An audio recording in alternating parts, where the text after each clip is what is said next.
नमस्कार मित्रमैत्रिणींनो. गर्भाशयाचा म्हणजेच मुख्यतः गर्भाशय मुखाचा कॅन्सर झाल्यावर शरीरावर अनेक प्रकारचे परिणाम दिसू लागतात.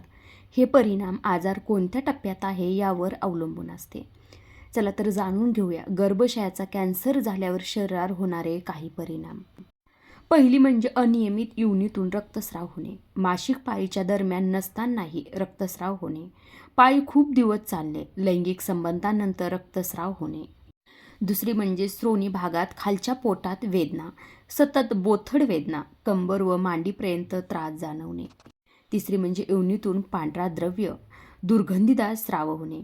पाणीदार, पिवळा आणि दुर्गंधीयुक्त स्राव वाढणे. चौथी म्हणजे थकवा व अशक्तपणा. कमी रक्तामुळे शरीर थकलेले वाटते आणि ऊर्जा कमी होते.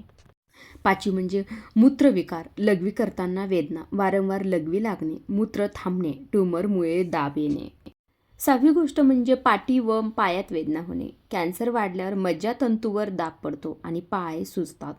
सातवी म्हणजे वजन कमी होणे, भूक न लागणे, शरीराची ताकद कमी होणे. आठवी म्हणजे पोटात सूज, गाठ जाणवणे, आजार वाढल्यावर. ट्यूमर मोठा झाल्यास पोटात दाब जाणवतो. नववी गोष्ट म्हणजे पाय सुजणे. कॅन्सर लिप नोड्समध्ये गेल्यावर पाय, पाऊल आणि टाच सुजते. चालताना देखील त्रास होऊ लागतो. दहावी म्हणजे पोटात किंवा कमरेत जळजळ, मज्जातंतूवर दाब पडल्याने तीव्र जळजळ आणि चिमटल्यासारखा वेदना जाणवू शकतात. अकरावी म्हणजे बद्धकोष्ठता किंवा श्वासास त्रास.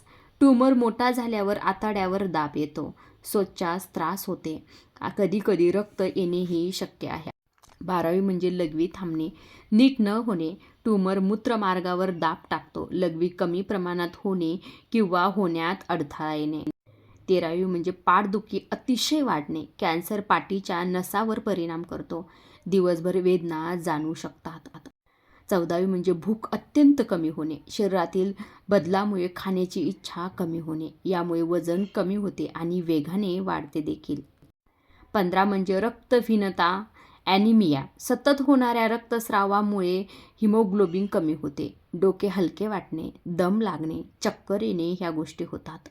16वी म्हणजे रोगप्रतिकारशक्ती कमी होणे. शरीराचे संरक्षण कमी झाल्याने छोटे आजारही पटकन होऊ लागतात. 17वी म्हणजे लैंगिक संबंधामध्ये वेदना, आतमध्ये जळजळ, सूज, ट्यूमरमुळे वेदना वाढतात. 18वी म्हणजे ताप येणे, इन्फेक्शन होण्याची शक्यता जास्त वाढते. 19 म्हणजे पाठीच्या कण्याजवळील हाडावर परिणाम होणे. उशिरा टप्प्यात हाडे दुखणे, कमजोरी येणे ह्या गोष्टी होतात. या 19 गोष्टीचा परिणाम आपल्या शरीरावर होत असतो. पण जास्त गंभीर किंवा उशिरा टप्प्यात परिणाम दिसणारे रक्तस्राव खूप वाढणे, मूत्रपिंड निकामी होण्याचा धोका, शरीराचा खूप थकवा, अंगावर फोड, पुरळ व त्वचेचा रंग बदलणे. गर्भाशयाचा कॅन्सर झाल्यानंतर या काही गोष्टीचा परिणाम आपल्या शरीरावर होत असतो आणि ते शरीर आपल्याला दाखवत देखील असतं. व्हिडिओ शेवटपर्यंत बघितल्याबद्दल मनापासून धन्यवाद. आणि या टिप्स कशा वाटल्या हे कमेंट करून सांगायला विसरू नका. आणि हो, आपल्या चॅनलवर नवीन असाल तर चॅनलला जरूर सबस्क्राईब करा. हा व्हिडिओ आवडला असेल तर लाईक करायला विसरू नका. भेटूया पुढच्या व्हिडिओमध्ये. तोपर्यंत धन्यवाद.